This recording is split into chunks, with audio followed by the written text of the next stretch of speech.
Hello friends, in this lecture we will discuss about free convection heat transfer by Buckingham Pi theorem.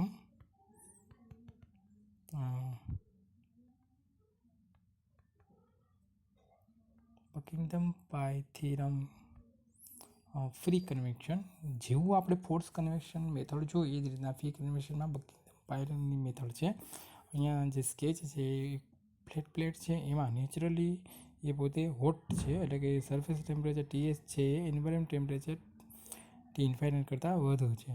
હવે ફ્લુઇડની property છે કે CP જી છે depending on location in gravitation free gravitation acceleration છે એ length છે, H છે એ transfer coefficient છે, TF જે બહારનું જે ફ્લુઇડ છે એન્વાયરમેન્ટની એનું ટેમ્પરેચર છે.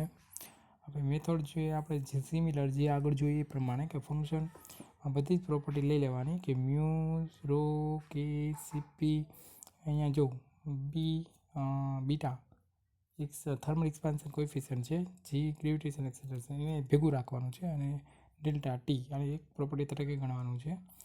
LH ટોટલ 8 પ્રોપર્ટી થાય, એમાંથી બીજી અને delta T counted separately. Count તમે કરો ત્યારે એને સેપરેટલી કાઉન્ટ કરવાના છે, બીજી અને ડેલ્ટા ટી એટલે 8 પ્રોપર્ટી થાય. 5 ફંડામેન્ટલ યુનિટ છે એટલે 8 માંથી 5 એટલે 3 આઇટમ્સ થાય અહીંયા. હવે આપણે રિપીટેડ વેરિયેબલમાં મ્યુ થર્મલ કન્ડક્ટિવિટી કે બીજી ડેલ્ટા ટી એને ભેગું ગણવાનું છે, કરસ્પોન્ડિંગ લેન્થ L અને રિપીટેડ વેરિયેબલમાં ગણીએ તો બાકીની જે પ્રોપર્ટી છે રો છે CP છે અને H છે એ નોન રિપીટેડમાં આવશે એટલે વારાફરતી આવશે. આગળ જેમ જોયું એમ પાઈ1 is equal to mu A K raise to B બીજી delta T C raise to C L raise to D to rho બધા જ પારિમાણિક સૂત્રો મૂકીએ અને જે આગળની જેમ આપણે રિઝોલ્યુશન જોયું એ રીતના રિઝોલ્યુશન કરીએ તો આપણને આવું મળે છે. એમ 0 is equal to a plus 1, 0 is equal to a minus b plus c plus d minus 3. ટીમાં જોઈએ ટેમ્પરેચર તો 0 is equal to minus a minus b minus 2c. Theta તો 0 0 minus b h 0 is equal to b.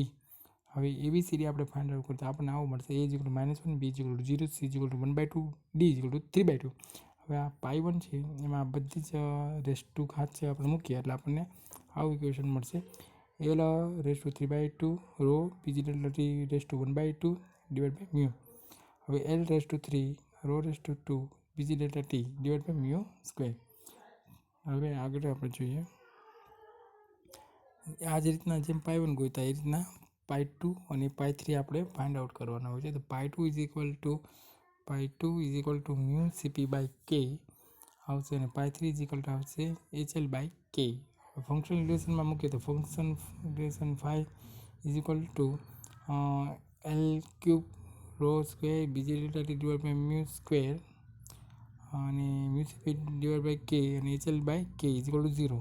હવે આ આપણે HL by કે નસેલ્ટ number જોઈએ છે એટલે HL by k is equal to function of L³ rho square b g delta T divide by mu square into mu CP divide by k is equal to 0. હવે Nusselt number HL by k એટલે Nusselt number, L³ rho square b g delta T divide by mu square એટલે Grashof number અને mu CP by k divide by k એટલે Prandtl number. એટલે Nusselt number is equal two the function of a Gresham number and Prandtl number where Nusselt number is equal to HL by K.